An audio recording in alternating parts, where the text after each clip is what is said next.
Hello বন্ধুরা, চলে এসেছি আবারও। রাত্রেবেলায় কি রান্না করেছি চলো তোমাদের দেখিয়ে দিই। একবার চলো বলতে যে তলো বেরিয়ে গেলো, তদলিয়ে গেল। এখানে আছে রুটি। আজকে রুটির পরিমাণটা কমই বানিয়েছি যেহেতু ভাত আছে।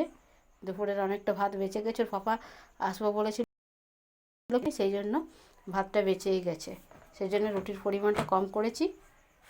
আমরা 3 মা মেয়ে ভাত খেয়ে নেবো কতটা, তারপরে রুটি খাবো, একটা করে রুটি খাবো। আর রুটিটা যদি বেঁচে যায়, অনেক সময় আমি কি করি, বাসি রুটিটা দিয়ে একটু ঘুগনি বানিয়ে নিই, দিয়ে পাপড়ি চাটের মতন রুটিটাকে ছাকা তেলে ভেজে তুলে নিয়ে পাঁপড়ের মতন করে নিই, দিয়ে আর ঘুগনি দিয়ে পাপড়ি চাট, শসা কুচি, সেও ভাজা এসব দিয়ে বানিয়ে দিই। আবার কখনো কখনো পাঁপড়ের মতন একদম কড়া ভেজে নিই, একটু ঘি কিংবা তেল দিয়ে, সাদা তেল দিয়ে দিয়ে আবার চা দিয়ে খাওয়া হয়। আর রুটির সঙ্গে কী তরকারি বানিয়েছি চলো দেখিয়ে দিয়েছি। সোয়াবিনের তরকারি। ভাবছিলাম কী তরকারি করব।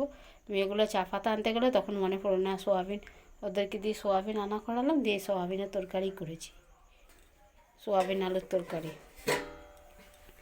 আর এখানে আছে এই যে বোঁদে আছে। বোঁদার পরিমাণটা কম লাগছে, 2 বোনে লোভ সামলাতে পারে না, দুজনে অর্ধেক সাবার হয়ে গেছে এখান থেকে।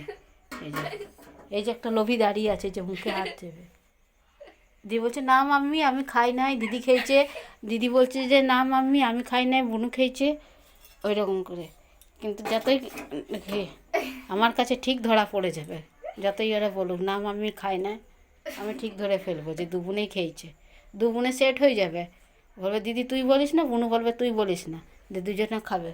খেয়ে দিয়ে দেখো কিন্তু দাঁত কেলাচ্ছে, দেখো এই দেখো হাসি দেখছো, একদম হাসি যেন ধরাচ্ছে না। ঠিক আছে চলো, ভিডিওটি আর বড় করবো না। Good night.